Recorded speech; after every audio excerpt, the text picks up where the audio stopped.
एक जंगल में एक शेर रहता था और गीदड़ उसका सेवक था। दोनों की जोड़ी अच्छी थी, लेकिन शेरों के समाज में तो उस शेर की कोई इज्जत नहीं थी, क्योंकि वह शेर जवानी में सभी दूसरे शेरों से युद्ध में हार चुका था।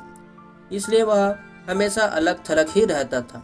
इसलिए उसे गीदड़ जैसे चमचे की सख्त जरूरत थी, जो 24 घंटे उसकी चमचागिरी करता रहे। गीदड़ को बस खाने का जुगाड़ चाहिए था।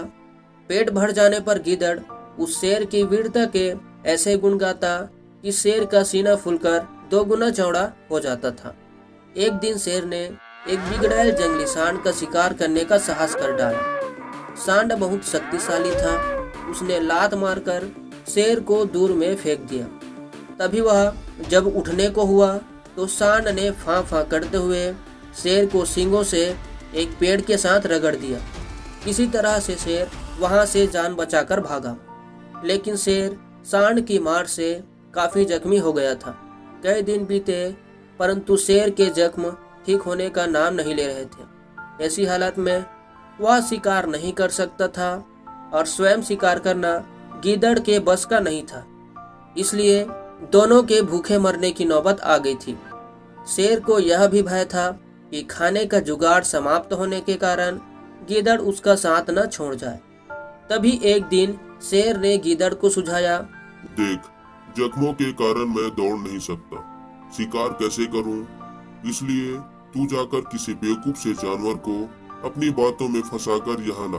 मैं उस झाड़ी में छिपा रहूंगा। गीदड़ को भी शेर की बात जच गई। वह किसी मूर्ख जानवर की तलाश में घूमता घूमता एक कस्बे के बाहर नदी घाट पर पहुंचा। वहां उसे एक मरियल सा गधा घास चरता दिखाई दिया और वह गधा शक्ल से ही बेवकूफ लग रहा था। तभी गीदड़ गधे के निकट जाकर बोला, पाए लगू चाचा, बहुत कमजोर लग रहे हो, क्या बात है?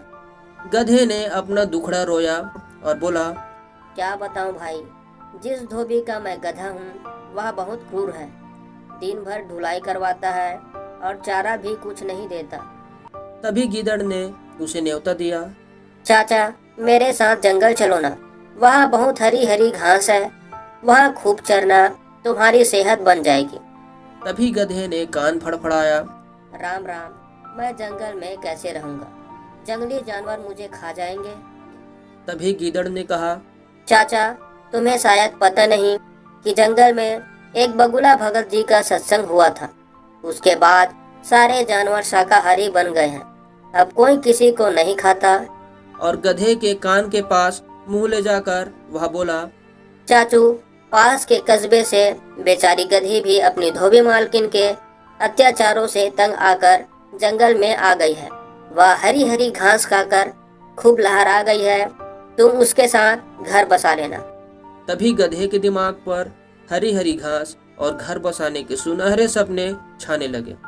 वह गीदड़ के साथ जंगल की ओर चल दिया। तभी जंगल में गीदड़ गधे को उसी झाड़ी के पास ले गया जिसमें शेर छिपा बैठा था। लेकिन इससे पहले कि शेर गधे को पंजा मारता, गधे को झाड़ी में शेर की नीली बत्तियों जैसी चमकती आंखें नजर आ गई थी। तभी वह डर कर उछला। गधा भागा और भागता ही रह गया। तभी शेर बूझे स्वर में गीदड़ से बोला, भाई, इस बार मैं तैयार नहीं था, तुम उसे दोबारा लाओ, इस बार कोई गलती नहीं होगी। तभी गीदड़ दोबारा उस गधे की तलाश में कस्बे में पहुंचा। उसे देखते ही बोला, चाचा, तुमने तो मेरी नाक कटवा दी। तुम अपनी दुल्हन से डरकर भाग गए। तभी गधे ने लोमड़ी से कहा, उस झाड़ी में मुझे 2 चमकती आंखें दिखाई दी थी, जैसे शेर की होती है। मैं भागता ना तो क्या करता। तभी गीदड़ झूठ मूठ कर माथा पीट कर बोला, चाचा, ओ चाचा, तुम भी निरे मूर्ख हो। उस झाड़ी में तुम्हारी दुल्हन थी। जाने कितने जन्मों से वह तुम्हारी राह देख रही थी। तुम्हें देखकर उसकी आंखें चमक उठी तो तुमने उसे शेर समझ लिया।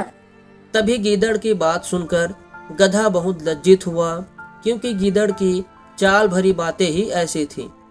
गधा फिर उसके साथ चल पड़ा और जंगल में झाड़ी के पास पहुंचते ही शेर ने नकली पंजों से गधा को मार गिराया।